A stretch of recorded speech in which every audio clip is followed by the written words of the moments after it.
Interview Expert est aujourd'hui bien du côté de Sangatte en compagnie de Monsieur Allemand.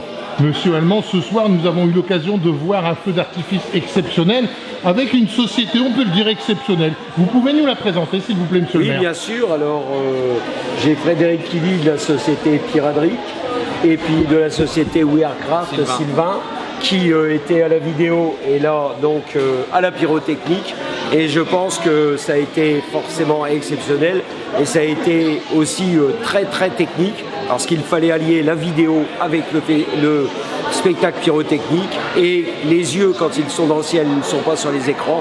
Et là, l'alliance des deux a fait que, selon les intensités, on n'a rien perdu du spectacle ce soir. Monsieur le maire, quel était votre cahier des charges d'une manière générale pour avoir ce type de spectacle?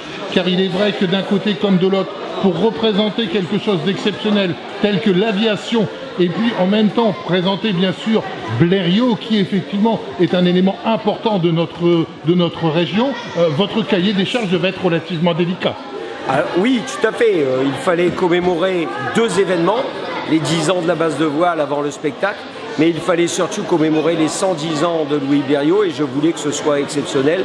Donc retracer l'épopée Louis Blériot à travers la traversée de la Manche le 25 juillet 1909, 110 ans après, mais également assurer un spectacle pyrotechnique parce que la tradition sur le feu de Sangatte, c'est qu'il a une certaine renommée et il fallait surtout ne pas le rater.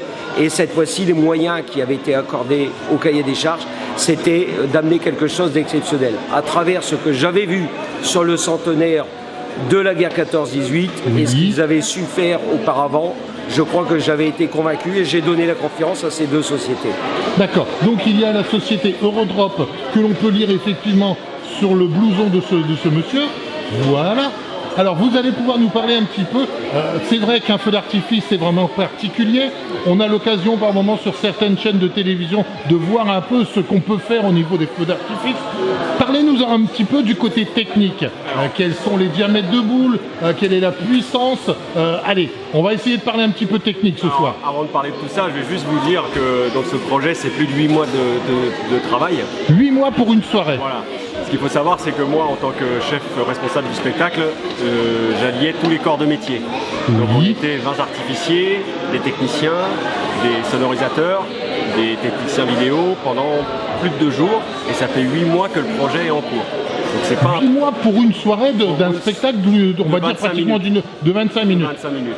Donc il y a un réel travail en amont. De toute façon, s'il n'y a pas ce travail en amont, il n'y a pas ce résultat-là. Donc là, je félicite déjà mes artificiers, mes équipes techniques, que ce soit Wearcraft ou même la société Spencer par rapport au son. Et donc, d'un point de vue technique, après, donc, on était 10 artificiers, plus les services techniques de la ville qui sont diplômés et aptes à toucher à la poudre pyrotechnique. Justement, parlant de cette poudre pyrotechnique, c'est quand même un métier particulier, très dangereux. Comment fait-on effectivement? Moi, mon rôle, doit-on avoir, s'il vous plaît, une autorisation particulière, une formation particulière pour arriver à tirer des feux d'artifice? Oui, alors déjà il y a deux choses, c'est que tous les artificiers sont diplômés préfecture, différents niveaux, et le spectacle est déclaré en préfecture minimum un mois avant la date du spectacle pour l'autorisation de tir. Là en l'occurrence on avait des produits qui oscillaient entre minimum 40 mètres de hauteur jusqu'à 160 mètres de hauteur. D'accord. À peu près pour vous donner un ordre de puissance. D'accord. Et en parallèle de ça, il y a bien sûr la vidéo. Voilà. Alors, la vidéo. L'art de mon métier, c'est d'allier le parfait mariage entre les deux. D'accord. La vidéo et la pyrotechnie. Donc c'est une collaboration avec Sylvain depuis X mois où on travaille vraiment tableau, séquence par séquence, où c'est un vrai partage entre les deux sociétés. Ouais, depuis pas mal d'années aussi. Hein. Et depuis pas mal d'années. Parce qu'il est vrai que pour organiser ce genre de spectacle, vous devez vous voir régulièrement. Le cahier des charges de Monsieur le maire doit être très spécifique.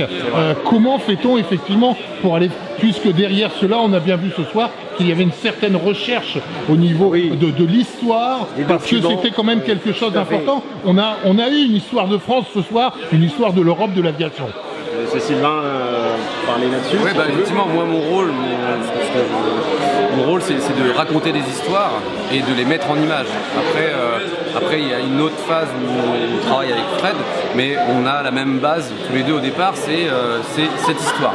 Donc on travaille sur une bande son, une maquette avec Alors même avant ça, j'ai remonté un peu, il y a des recherches historiques, des docus que j'ai regardés, beaucoup de livres que j'ai lus, etc. Et beaucoup de choses à raconter. Et là, le plus dur au départ, c'est vraiment de réduire et d'avoir quelque chose qui tienne sur 25 minutes. C'est jamais simple, parce qu'il y a plein de choses qui sont intéressantes, mais il faut garder l'essentiel et garder ce qui est le plus impactant en termes d'image. Voilà. Oui. Quand on dit que Blériot il s'est blessé, etc., c'est pas hyper intéressant à montrer qu'il se brûle, etc. C'est plus intéressant de le dire au moment où il décolle et il est un peu fébrile. Bon, ça c'est une anecdote, mais en tout cas une fois qu'on a cette histoire, cette voix off qui est écrite, on la met en maquette avec la musique, etc. Et à partir de là, on a la même matière. On part de la même matière tous les deux. On part chacun dans notre direction, tout en évidemment en collaborant, mais c'est un ping-pong, on se renvoie la balle. La voix off est pour moi avec les images, pour lui plus l'émotion et le spectaculaire avec la musique. D'accord. Et sans arrêt, voilà, on arrive à... Il y a un parfait échange entre les différentes sociétés et la commune. Parce qu'il y a eu des rushs, des teasers qui ont été envoyés pour validation. Et une fois validation, on crée le spectacle dans sa globalité. Ok. Après ce soir, donc, ce spectacle monumental, on peut appeler un chat, ce spectacle monumental, quels seront vos prochains projets? Alors les prochains projets, moi c'est simple, je pars la semaine prochaine au championnat d'Europe de montgolfière à côté d'Angoulême. Oui. Voilà, donc il y a pour les 50 ans de l'association et des championnats d'Europe de montgolfière. Donc c'est Patrouille de France, c'est un gros projet. D'accord. Assez sympa du côté d'Angoulême. D'une manière générale, quand on dit feu d'artifice, on calcule cela, on donne un nombre entre guillemets par rapport aux boules de feu, ou par rapport au nombre d'explosifs, ou plutôt par rapport à une question d'ambiance sur le temps.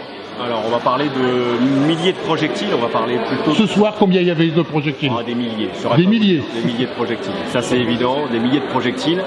Comme je vous ai dit tout à l'heure, à peu près entre 40 et 50 mètres de 160 mètres de hauteur en termes d'apogée. Ce qu'on appelle l'apogée, c'est la hauteur de la bombe. D'accord, ok. Et d'une manière générale, tout cela est tiré de manière informatique. Alors tout est programmé, là tous les systèmes, que ce soit vidéo, son ou feu d'artifice, et ce qu'on appelle un time code. On déclenche le spectacle et après tout est programmé sur ordinateur. Donc ça nécessite, moi pour l'écriture d'un spectacle, c'est minimum par minute de spectacle, c'est 1 heure d'écriture. D'accord, ok. Donc là, un spectacle de 25 minutes, il y a minimum déjà 25 heures d'écriture. Ok. Monsieur le maire, eh bien, ce sera donc pour vous le mot de la fin. Quelle sera la suite, effectivement? Allez, on va reparler un petit peu de ce que nous aurons l'occasion de voir dans quelques jours. Il est vrai que monsieur Francky Zapata va nous revenir. Oui, tout à fait. On va le dire, vendredi 2 août, normalement, Francky Zapata devrait retenter la traversée de la Manche comme Louis Blériot l'a fait il y a 110 ans. Et on peut remarquer aussi la réactivité des équipes, puisque vous voyez, on parlait de cahier des charges. 48 heures avant le feu, ils ont rajouté à l'événement dans le mapping la silhouette de Francky Zapata à côté de Louis Blériot. Donc c'est une manière de lui rendre hommage, même s'il a raté le même jour symboliquement de cette commémoration, cette traversée. Je lui souhaite de tout cœur de réussir la semaine prochaine. Monsieur Allemand, on vous retrouve donc dans quelques jours. Ce sera pourquoi pas en direct sur interviewexpert.com pour en savoir davantage et je l'espère en compagnie de monsieur Francky Zapata pour, pourquoi pas, commémorer, cette traversée que nous espérons effectivement très positive vers l'Angleterre, en espérant que là, il ne pose plus le pied sur l'eau, mais qu'il pose bien le pied en Angleterre, sur la terre ferme. J'y crois fermement et je pense qu'avec le tempérament qu'il a, comme tous les grands hommes qui ont tenté les choses avec l'innovation, la technologie, 110 ans après, on va bien plus vite puisqu'il était à une vitesse de pointe de 175 km/h, qui n'était pas celle de Louis Blériot, puisque lui, il a mis 37 minutes pour traverser. Là, au bout de 7 minutes, il était à la moitié du détroit. Il a aperçu les côtes d'Angleterre. Il sait qu'il peut y arriver. Il y a eu une erreur humaine. L'erreur humaine arrive, mais elle est toujours possible d'être corrigée, donc je pense qu'il y aura de la réussite dans 8 jours. Donc on s'attend effectivement de nouveau que la presse internationale vienne vous retrouver une fois de plus pour en savoir davantage et commémorer, je l'espère, la traversée de monsieur Francky Zapata. Monsieur le maire, messieurs, merci beaucoup de cette interview. Merci. Le cas échéant, pour la partie pyrotechnique, on vous retrouve l'année prochaine? Bien sûr, D'accord, Moi, je ok, dis oui. voilà, le contrat est fait. C'est fait. Le contrat est fait. Merci Voilà. messieurs, bonne fin de soirée. La preuve en vidéo, les gars. Et merci pour ce que vous avez fait ce soir, très très beau spectacle. Merci bien. Merci. Voilà.